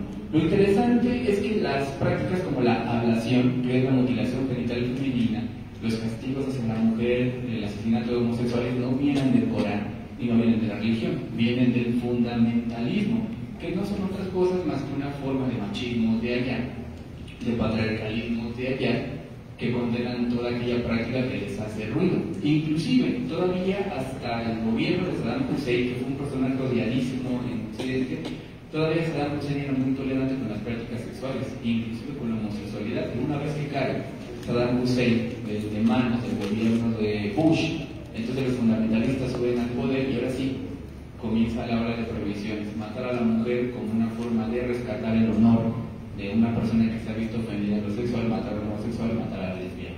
Inclusive en México, todavía por allá del año 1993, tuvimos el último caso de homicidio en defensa del honor. Un hombre se enteró que su mujer le dejó con su mejor amigo y la mató. Lo metieron al bote. Y la razón por la que lo sacaron es porque en aquel entonces, en la frontera de México, el mismo derecho penal decía que tú podías matar a alguien por el simple hecho de que habías atentado contra tu honor. Eras libre. Cosa que se modificó después, ¿no? Continuamos. Nos vamos ahora a China. El tema con China es que China tiene una historia de arte y literatura de carácter erótico que está precioso, que viene antes de Cristo, incluso antes de Cristo. Entonces los chinos, por ejemplo, hasta el día de hoy, cuando hacen censos poblacionales, no solamente hacen un censo de tus propiedades, también hacen un censo de tus valores. Y para ellos es valiosa una persona no solo por lo que tiene económicamente, sino también por lo que tiene como persona. Entonces ellos tienen prácticas de carácter erótico que tienen un montón de años y que están sentadas en el crecimiento de lo espiritual. Entre estas prácticas está la sexualidad, que más o menos comparte la misma visión que el hindú, que la sexualidad no es algo que hay que prohibir, al contrario, es el premio para las personas, pero como todo premio es algo que tenemos que merecer, que tenemos que ganar. Fíjate lo de la diferencia. Nosotros ni siquiera nos lo ganamos, una pinche chela, bueno sí, no sale barato, invitas una chela y ya cogiste. Pero en el caso de los chinos es un trabajo de, y esto tiene una base psicológica. Tú sabes que todo aquello que tú disfrutas más, a lo que le sacas más provecho es aquello que le ha implicado más esfuerzo de tu parte. Entonces los orientales de aquellos entonces vinculaban la sexualidad y el romance con el esfuerzo. Entonces te había costado un tamaño en la mitad del oro que te dijera que sí la morra, como para andar cagándola, ¿no? Entonces ahora pensemos en nosotros que tenemos una facilidad enorme para cambiar de pareja. Por ende, difícilmente apreciamos lo que tenemos porque no es difícil de obtener. Si nos vamos al modelo psicoanalítico, el no tener que esforzarnos mucho por obtener este beneficio implica que esa tensión sexual que nosotros tenemos no se descarga completamente. Sí hay presencia, así que estamos sustituyéndola con otros elementos. De alguna manera Freud hablaba de eso, ¿no? Que la carencia generaba tensión, la tensión motivaba la conducta y la conducta nos permitía descargar en mayor o menor medida de la energía. Por tanto, hay cosas que nos cuestan trabajo, que al obtenerlas nos permiten descargar energía en mayor cantidad que otras. Pensemos en tus exámenes y pensemos, por ejemplo, en tus materias. Seguramente has tenido materias donde no te ha costado nada sacar el 10, pero también has tenido materias donde te ha costado un chingo. Esas materias que te han costado un chingo implican que la siguiente semana vas a venir bien pinche molido a clases porque ya gastaste toda tu energía psicológica en tratar de obtener algo, que le llamamos las tareas. Volvemos con los chinos. Los chinos, por ejemplo, sin despreciar el aspecto de la reproductividad, que era importante, también tomaban en cuenta que la sexualidad nutría el bienestar de las personas, y de ahí la creencia del yin y del yang. Para los chinos, el yin y el yang son dos energías opuestas, entendiendo que el yin es masculino y el yang es femenino. Son dos energías que están peleadas. Pero casualmente en la práctica sexual, estas energías, lejos de estar peleadas, se compenetran y permiten que hombre y mujer se desarrollen física, espiritual, psicológica y emocionalmente de manera adecuada. Por tanto, se presume que la mujer que llega al orgasmo produce más yang, que a su vez permite que el hombre fabrique más yin. De ahí la idea mexicana de que está bien cogida la persona, por eso viene contenta. Es una forma distinta de decirlo, pero básicamente es lo mismo, con la diferencia de que entre los orientales la sexualidad es la parte de hasta arriba de todo el proceso de socialización. Si tú observas, por ejemplo, nuestros procesos de socialización sexual, la sexualidad que siempre es lo primero ahora, y sobre ella se construye la dinámica social. Razón por la cual partimos de que si el sexo no es bueno, muy posiblemente la relación social con la pareja tampoco lo sea. Pero las teorías de la sexualidad nos dicen que al final de cuentas la sexualidad es algo que es perfectible. Entonces lo que le hace disfrutar, inclusive la misma sexología latinoamericana y occidental menciona que lo que hace más placentera la sexualidad no solo es coger por coger, sino introducir todo el trabajo de la relación social. El único problema es que, por ejemplo, la sexología que llega a México, la mala sexología que se difunde en México tiene que ver con juguetes sexuales, lo que significa que seguimos quitando de medio la vinculación entre personas, la comunicación entre personas, siendo, repito, que las teorías sexuales científicas tienen en común con las teorías espirituales o con los planteamientos espirituales la importancia del vínculo afectivo como un elemento que nutre, complementa y al mismo tiempo es la base de una sexualidad sana, entendiendo sana no solo que evitas enfermedades sexuales, sino sana en el sentido de que es un promotor de estabilidad mental. Entonces, chécate, si tú estás cogiendo y no te sientes mejor en tu vida, no mejora, a lo mejor ahí hay algo, quizás hay placer sexual más. Bueno, hay placer sexual carnal, más no así. Un placer sexual que implica un beneficio psicoemocional. Vamos bien hasta ahí, esa es una diferencia. Entonces, algo interesante en China, ¿no? Resulta que cuando aparece el confucianismo y aparece el comunismo, las prácticas sexuales comienzan a volverse represoras por dos razones. Número uno, porque la moralidad china comienza a cambiar. Y número dos, porque empezaba a haber enfermedad de transmisión sexual. Entonces, volverse rudos y volverse controladores con la sexualidad implicó, a su vez, una disminución en las enfermedades de transmisión sexual. Entonces se castigaba todo tipo de conducta sexual, ya no solo extramarital, sino dentro del matrimonio. Y se pensaba que cualquier relación sexual dentro del matrimonio era gastar energía innecesariamente, lo que hizo de los chinos durante mucho tiempo una sociedad rígida. Pero aquí me detengo, porque la prostitución tenía... una pendejada, prostitución. Bueno, pero es mi ponencia, cuando ustedes hagan la suya, escriben lo que quieran. Resulta que la prostitución tenía una función social en la China clásica, no bueno, antigua. ¿Cuál era la función social? Ya te conté que los orientales se preocupaban por educar socialmente a sus ciudadanos. Por tanto, de alguna manera se aseguraban que cuando dos personas contraían matrimonio, dentro de las cosas beneficiosas y placenteras que iban a obtener estaba la sexualidad. Así que se casaban las personas y difícilmente había placer sexual. Y la prostituta tenía una función social importante. A la prostituta se podía acceder, o al prostituto, porque en aquel, o sea, nosotros hablamos de prostituta y automáticamente pensamos en el patriarcado. Pero en China la prostitución implicaba que el prostituto o prostituto servían para hombre o para mujer. Significa que el prostituto podría ser un hombre con la que otro hombre iba a buscar satisfacción sexual y no por eso se considera homosexualismo. O también podría ser una mujer que buscaba a otra mujer y no era lesbianismo. La función del prostituto o de la prostituta era permitirle a aquella parte de la pareja que no había conseguido, al menos en ese momento, la satisfacción sexual y plena, cumplirla. De forma tal que esto mantenía casualmente la fidelidad en las parejas. Fíjate, casualmente mantenía la fidelidad en las parejas y no por coger con alguien más, sino porque de por sí tu relación con tu pareja, independientemente de muchas bondades que tenía, también la sexualidad era importante. Entonces lo que hacía el prostituto era permitirte contener ese malestar que no había logrado satisfacer y reconducirte a tu matrimonio. Vivían con madre. Y había dos tipos de prostitutos y prostitutas. Las prostitutas comunes para el pueblo y las prostitutas para los grandes sacerdotes, porque los sacerdotes tenían que vivir en el celibato, por decirlo así, al menos el celibato común, es decir, no podían vincularse con cualquier gente.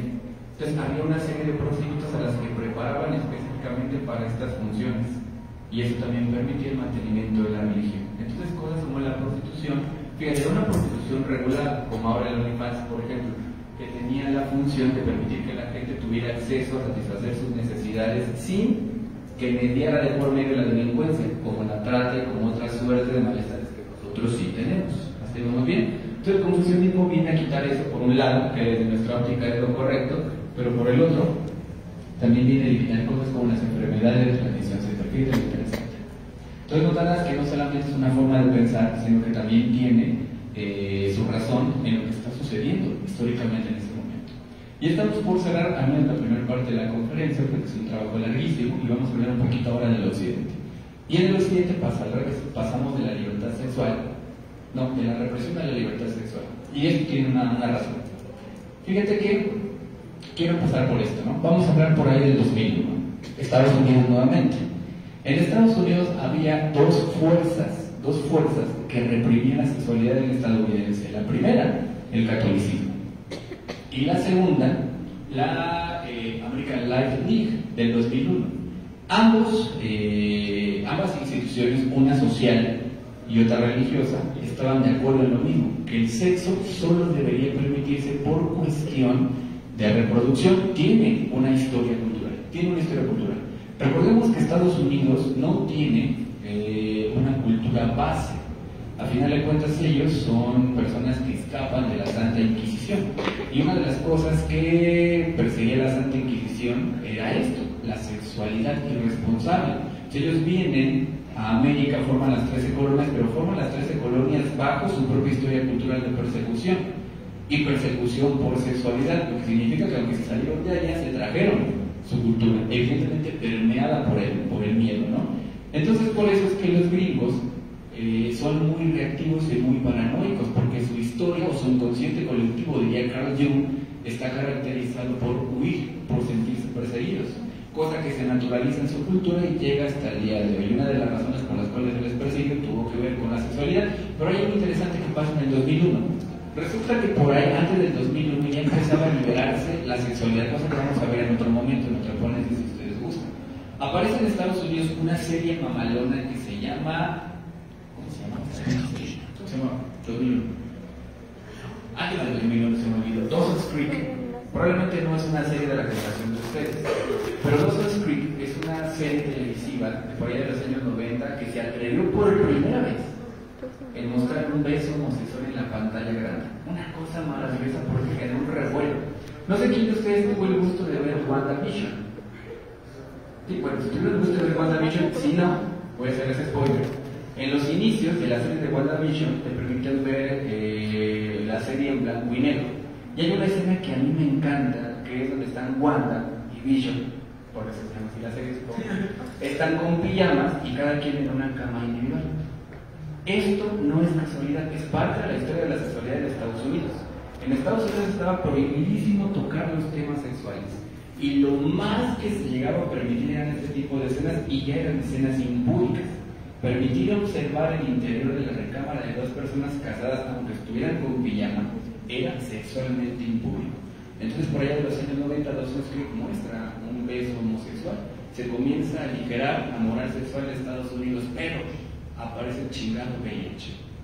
Y al aparecer el chingado VIH, volvemos a las investigaciones de carácter exploratorio, a la primera persona que culpamos fue a los homosexuales, posteriormente a las lesbianas y luego a los libertinos. Entonces aparecen estas ligas y aparece este catolicismo y aparecen estos enfoques que son castigadores con la conducta sexual. Deja tú de lo inmoral, esa es la superficie y es el discurso que le damos a la gente. La parte importante era las ETS. Vuelve a aparecer el VIH. Entonces a un católico le aparecen enfermedades sexuales por ser ligero en su predicación y la conclusión es castigo de Dios. ¿Vamos bien? Un científico se permite esa ligereza sexual y la conclusión es castigo científico por ir en contra de lo natural, de lo ontológico. Y esto lo vemos por ahí del 2001. Entonces nos decían ellos que el derecho a la reproducción inicia y termina con la decisión de efectuar el coito. Lo que ellos dicen es: papi, ya estás grande. Si tú sabes que de coger va a haber embarazo, asume las consecuencias. Esa era su educación sexual.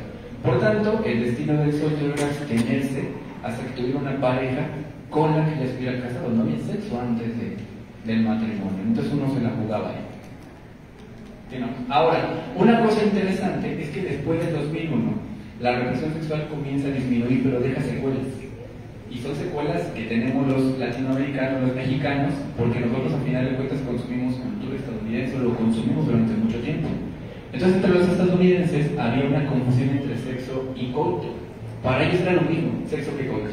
Razón por la cual el sexo no era otra cosa más que penetración, pene, vagina, punto. Y si nos vamos al DSM, el DSM tiene un trastorno mamalón que le llama la eyaculación precoz, que dice que la eyaculación precoz puede ser leve, moderada o grave. ¿Cómo las diagnosticas? Si la banda dura menos de entre 30 segundos y 1 minuto y eyacula, entonces tiene eyaculación precoz leve. Si dura entre 15 y 30 segundos y eyacula al momento de penetrar, moderada. Si inclusive antes de penetrar eyacula, entonces tiene eyaculación precoz grave, porque la unidad de medida es la penetración. ¿Me explico? Entonces, el DSM-5 no toma en cuenta los juegos eróticos, la dinámica juguetera previa. Inclusive los mexicanos tienen ese problema, todavía. Que el jugueteo previo, al final, por eso tenemos por ahí el meme, es que te mueves bien rico, reina, espérate, ¿no? O sea, al final de cuentas, al ese moverse bien rico ya hay un acto erótico. Y ese acto erótico ya prepara a la persona para la eyaculación. Si nos ponemos a pensar que nosotros, deja tú la pornografía, la idea que consumimos de sexualidad es literal el coito, que el coito es pene, vagina. Entonces recargamos toda la responsabilidad ahí. Por tanto, muchas de las personas que van a terapia sexológica dicen no tener una vida sexual placentera porque el coito no es placentero. Mucha gente le teme a la sexualidad porque cree que la sexualidad solamente es coitar. En una investigación que hizo en Estados Unidos que se reprodujo en Jalisco en su momento, se enteraron de que muchas mujeres prefieren el lesbianismo porque no estaban disfrutando del acto sexual, eran lesbianas por sexo, no por género. Como no les gustaba coger porque no le veían lo chido, preferían volverse lesbianas como una forma de protegerse, al menos genitalmente hablando. Significa que eran mujeres que oficialmente eran heterosexuales, pero el único pero que le ponían a la heterosexualidad era el sexo, y se volvían lesbianas para protegerse. Ahí vamos bien, cosa interesante, ¿no? Una chulada. Pues el tema con esto es que esos malestares, ¿no?, que quedaron como residuo de esas épocas de represión, se convierten en nuestras prácticas sexuales modernas, donde el jugueteo solo nos lo permitimos sí, solo sí, perreamos. Pero a mucha gente, por ejemplo en México y en Latinoamérica, no le parece como sexualmente adecuado la perversión. Chéquense que nosotros, por ejemplo, ponemos el acento en los delitos sexuales, entonces cosas como la palabra vulgar, ¿no? Nosotros criminalizamos el reggaetón porque habla de la sexualidad que nos prohibimos, pero al final de cuentas el erotismo forma parte importante de la sexualidad. Tú observas las historias de las chicas en Instagram y muestran las nalgas y además ponen una canción que dice que están bien ricas, ¿no? Lo que nos hace referencia a esa necesidad del erotismo como un elemento previo a la sexualidad. Ahí vamos. Lo que pasa es que no hemos trabajado este asunto. Para nosotros el erotismo es inadecuado. Entonces decirle a una chica, entonces que mamija las banderas puede ser ofensivo, no porque lo sea en sí, sino porque para nosotros la sexualidad adecuada es la coital. Pero eso implica otras prácticas que no requieren necesariamente la penetración. Por eso a mucha gente le hace ruido la homosexualidad, le hace ruido el lesbianismo, porque se preguntan qué chilados hacen, ¿no? Porque lo limitamos al contacto pene, por ejemplo. Pero hay otras formas de sexualidad que son placenteras. Ahora, sí falta un chico. Bueno, pues vamos en caliente, ¿va? Vamos a entender cómo llegamos. Si ya estamos con la sexualidad, nos vamos en caliente. Vamos a entender cómo llegamos aquí. En el occidente, nosotros somos hijos de la tradición judeocristiana. Resulta que cae en China el Imperio Romano, y el Imperio Romano era de Oriente y de Occidente. Al caer el Imperio Romano, el mundo se parte en dos, orientales y occidentales. Pues lo que pasa con la tradición judeocristiana es que si tú observas la Biblia, sobre todo el Antiguo Testamento y la Génesis, se hace una alegoría a la sexualidad como algo importante. Evidentemente una sexualidad regulada, no prohibitiva, una sexualidad regulada. Antes de que el Adán y la Eva se chingaran la manzana, la sexualidad era más permitida, era más favorable, no solamente era para la reproducción. Por ejemplo, podemos encontrar nuevamente sexualidad de educación, que el libro de los Proverbios nos habla de las funciones de la mujer, ¿no? Y en este caso le podemos llamar machismo si tú lo quieres ver así. Vamos a quitarnos un poquito eso del medio y vamos a entender el contexto cultural de ese momento. A la mujer se le asignaban las cuestiones del hogar, de la crianza, de la administración de los recursos y la obediencia hacia el esposo. Evidentemente, para que un matrimonio fuera placentero se requería de un esposo que fuera educado en consonancia con esa mujer, es decir, que respetara a su mujer. Había ciertas cosas que implicaban falta de respeto hacia la mujer porque estaban motivadas por los sentimientos religiosos, más no es como ahora, que ahora les faltamos al respeto unos a otros, nada más porque se nos hincha nuestra nada. Imaginarios o reglas. Podemos encontrar, por ejemplo, también que en el Antiguo Testamento se reconoce el coito y la sexualidad como un elemento que favorece al estado de ánimo de la persona, a la psique, a la sexualidad, a la persona como tal. Por tanto, una sexualidad placentera no es algo científicamente novedoso, es algo que ya venía apuntalado en las religiones. Podemos encontrar con el paso del tiempo que hay un ensombrecimiento de la sexualidad. Este ensombrecimiento viene del cristianismo, no de la religión como tal, del cristianismo. ¿Qué pasa con el pinche cristianismo? Pues para empezar, al pinche cristianismo le tocaron dos momentos históricos difíciles. Uno, que los practicantes del cristianismo fueron conquistados por los romanos. Y algunos romanos, ya que tenían el poder, comenzaron a tener prácticas sexuales que degradaban la sexualidad. Empezaron a traer orgías de Grecia, de Persa, pues a estos habitantes les tocó ver cómo hacían de la sexualidad un espectáculo y cómo hacían de la sexualidad una falta de respeto por la persona y por el cuerpo.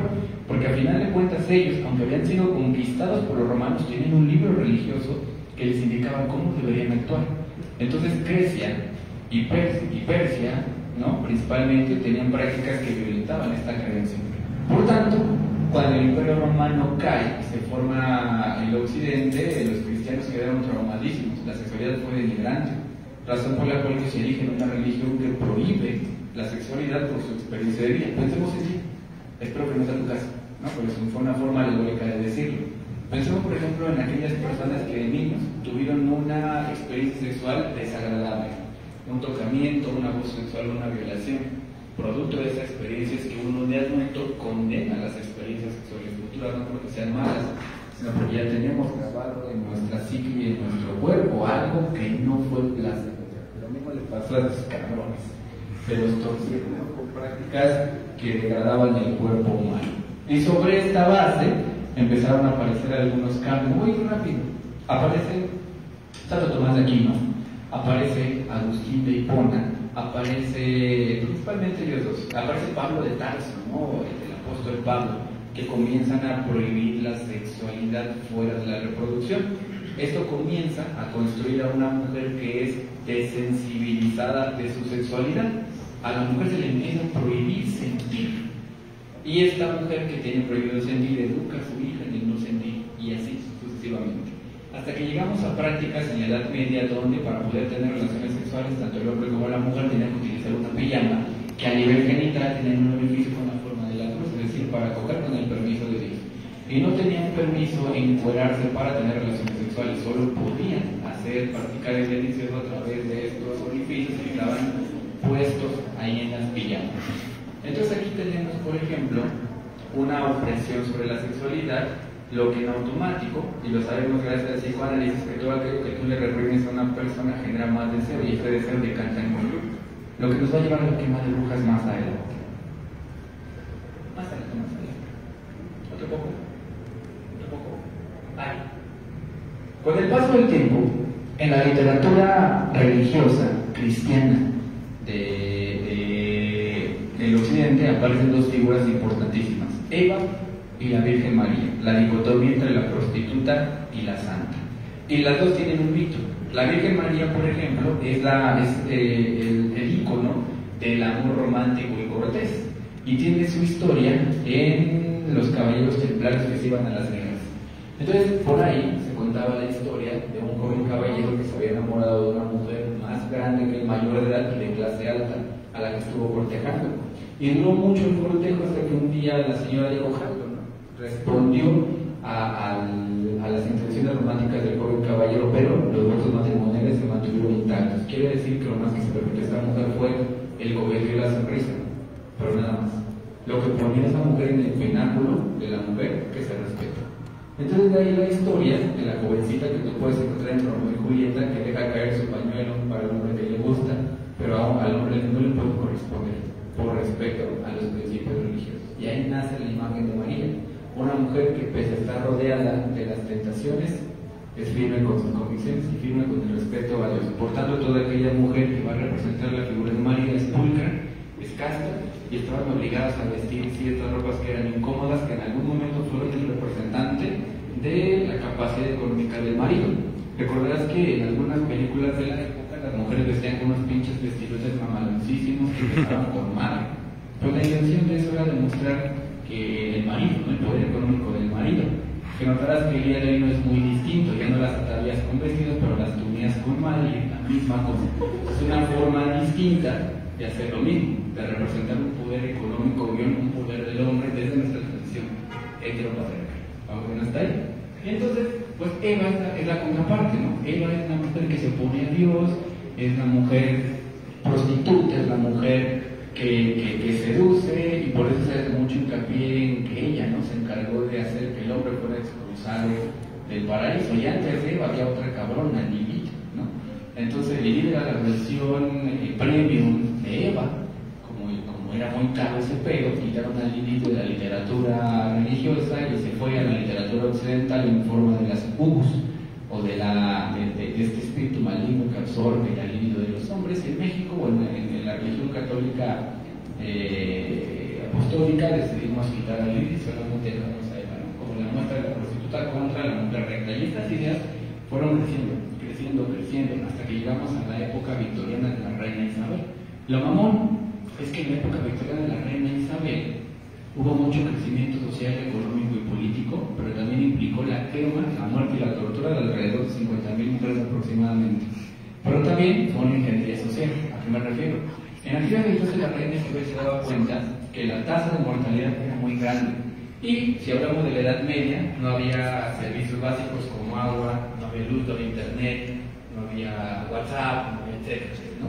Entonces las condiciones de Europa, fíjate, Europa, una de las características geográfico-antropológicas de Europa es que tienen peces para acceder al agua. Por tanto, los güeyes difícilmente se bañan. Y antes difícilmente se bañaban. El día de hoy tenemos tuberías, ¿no? Pero en aquellos años, por ejemplo, para poder bañarte, se llenaba una tina y el primero que se bañaba era el hombre. Luego la mujer, los hijos con la misma agua, ¿no?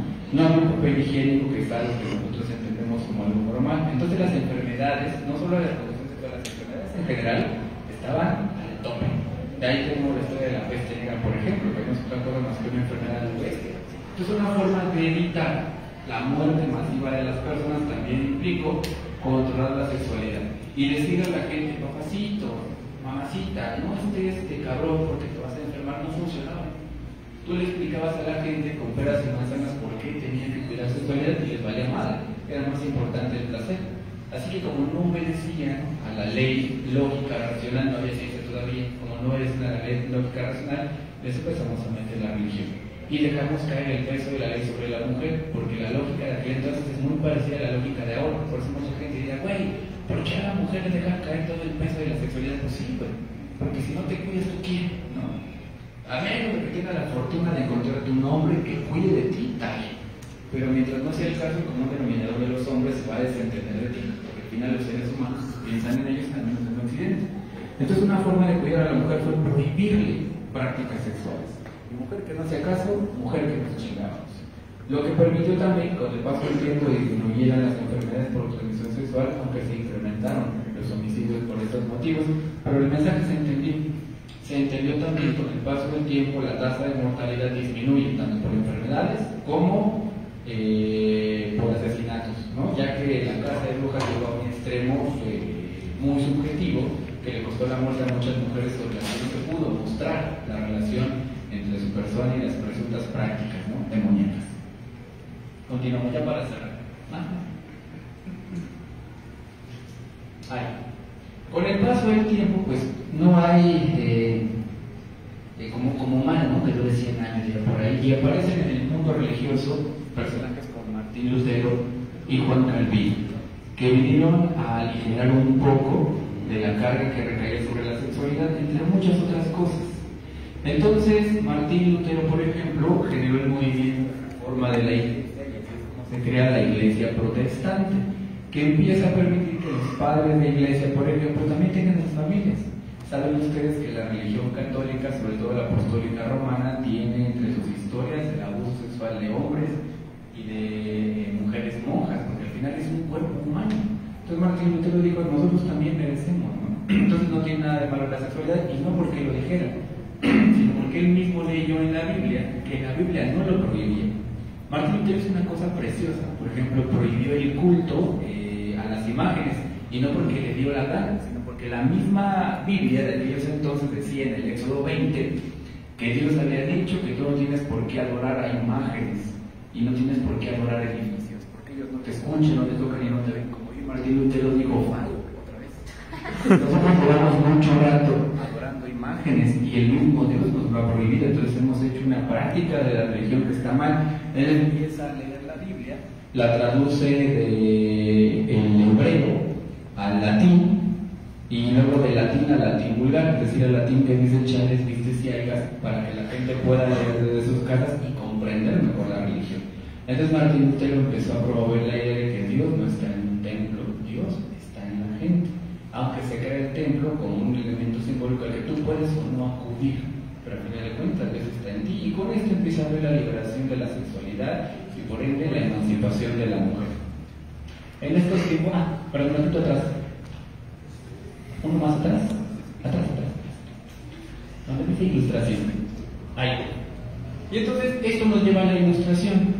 En la ilustración comenzamos a defender, entre muchas cosas, la sexualidad de las personas ya no por creencia religiosa, sino por creencia científica. Y el principio de esto es, vamos a dejarnos de mamadas espirituales y vamos a empezar a demostrar con hechos fácticos que sí sirve, que no sirve. Y comienzan los grandes estudios sobre anatomía, los grandes estudios sobre sexualidad, los grandes estudios sobre muchas otras cosas, y entre ellos encontramos a Mary Wollstonecraft, la mamá blanca, que escribe el libro The Vindication of Rights of Women, donde ella se dedica, es el único estudio que existe en los años de 1800 y cacho, el único estudio que existe sobre la sexualidad de la mujer. Y ella se pone a ver que también la mujer es un ser que desea, contrario a lo que los especialistas de aquellos entonces decían. Los de aquellos ayeres pensaban, más bien prescribían, que la mujer no tenía deseos sexuales. Pero esta mujer demuestra que sí. Y empieza a criticar la educación y les dice, güeyes, pues dejen de regalar muñecas, no comienzan a regalar libretas. Y empiezan a aparecer las mujeres cortesanas, por ejemplo, ¿no? Aquellas mujeres que tenían un conocimiento, que eran poetas, que eran escritoras, y también la prostitución cambia. Había dos tipos de prostitución en aquel entonces. Estaba la prostitución para el vulgo común y estaba la prostitución para las grandes esferas.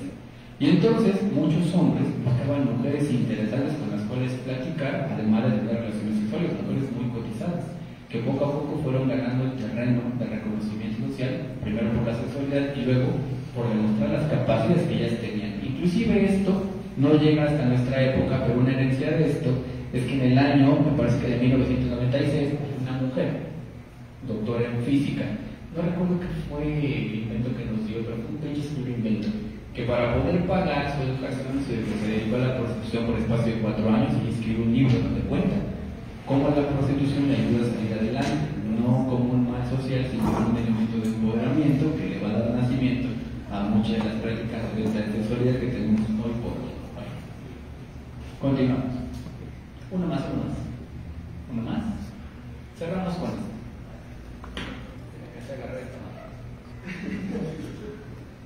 Otro momento interesante o importante de la historia de la sexualidad tiene que ver con la esclavitud y el etnocentrismo. Voy a contar una historia breve, yo me acuerdo un chingo, Cuando nosotros demos nuestra conferencia, definamos el tiempo. Bueno, resulta, déjame contarte un poco porque por eso es importante lo cultural. A final de cuentas, el Imperio Romano se rompe y se divide en dos, Oriente y Occidente, y cada quien por su lado. Pues los occidentales, o la historia de los occidentales empieza con los europeos. Los europeos tenían una Biblia en su mano, y la Biblia decía, Dios hizo al hombre a imagen y semejanza. Entonces un europeo le preguntaba al otro, ¿cómo ves, güey, esta mamada? Y el otro decía, pues yo no sé, ¿tú crees? Entonces los europeos volteaban para acá, y volteaban para allá, y pura pincha gente caucásica.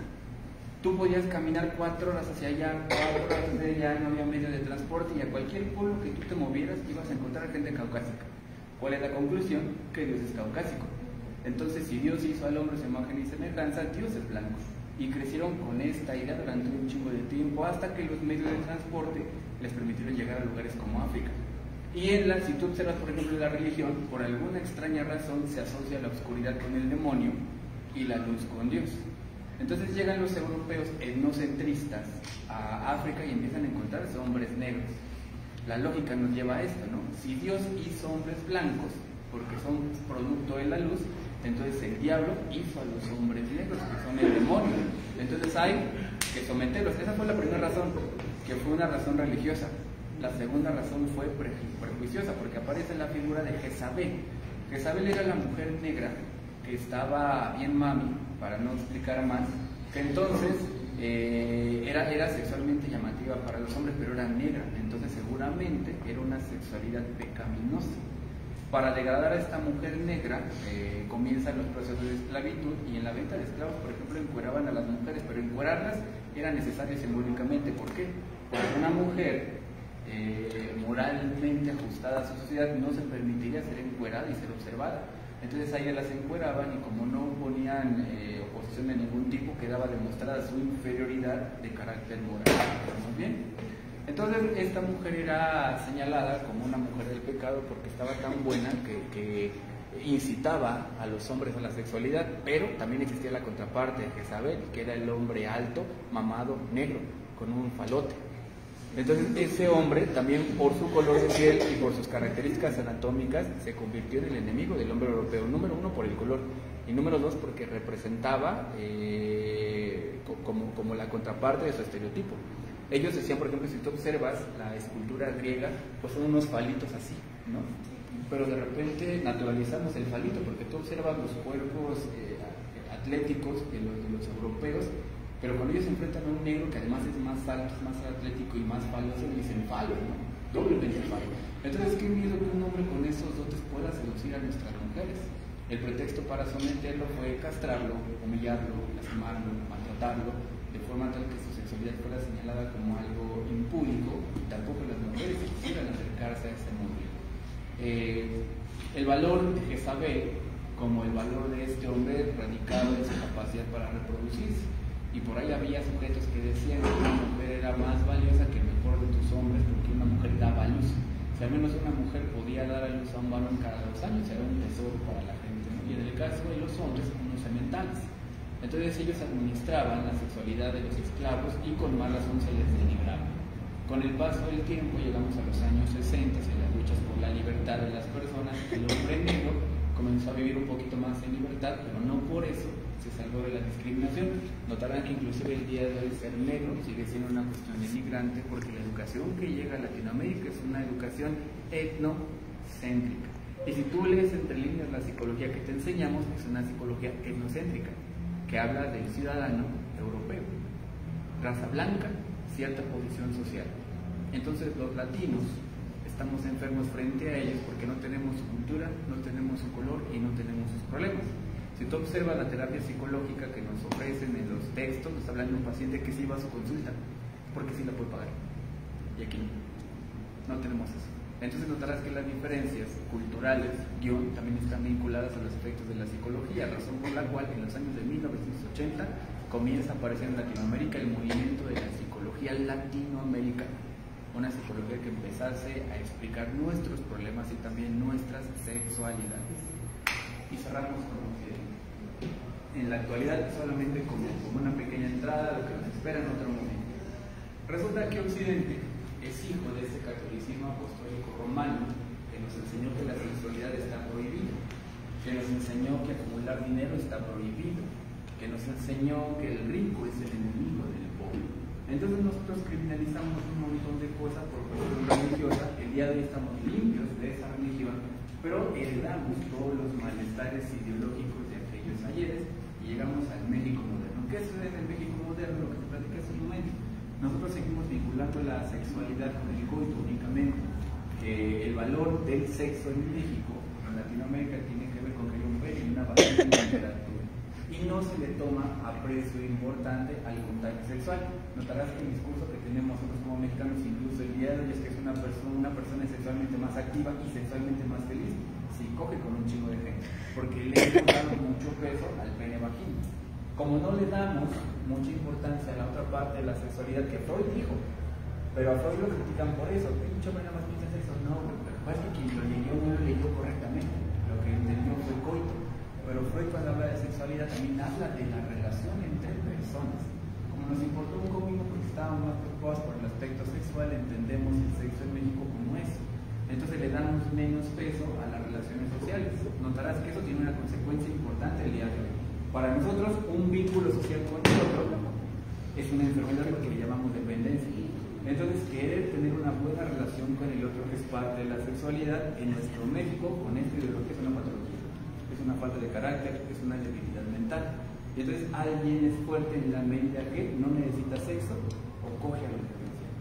Y estas son las implicaciones de la sexualidad en nuestro país. Notarás que no solamente es una práctica física, sino que viene acompañada de un chingo de imaginarios sociales que sí o sí regulan las conductas que tenemos como seres humanos. Y sobre ello hay economía, y sobre ello hay entretenimiento, sobre ello hay deporte. Entonces no es casual que de repente a muchos les guste el deporte, no tanto por la disciplina. O sea, el objetivo de los deportistas de vestir de esa manera es estar cómodos para su disciplina, pero para nosotros es más importante la parte de la sexualidad. Entonces no verás que mucho del deporte que se practica en México hace énfasis principalmente en las características sexuales. Observa los influencers actuales, ¿no? No tienen ningún talento más que unas pinches nalgotas, unas pinches chichotas, porque esto principalmente pega en las mujeres, no tanto en los hombres. Los hombres se vuelven sexualmente importantes y exhiben a las mujeres, y eso tiene que ver con la dinámica sexual social que nosotros mismos reproducimos, aunque estemos en contra de la siguiente. Es todo, amigos.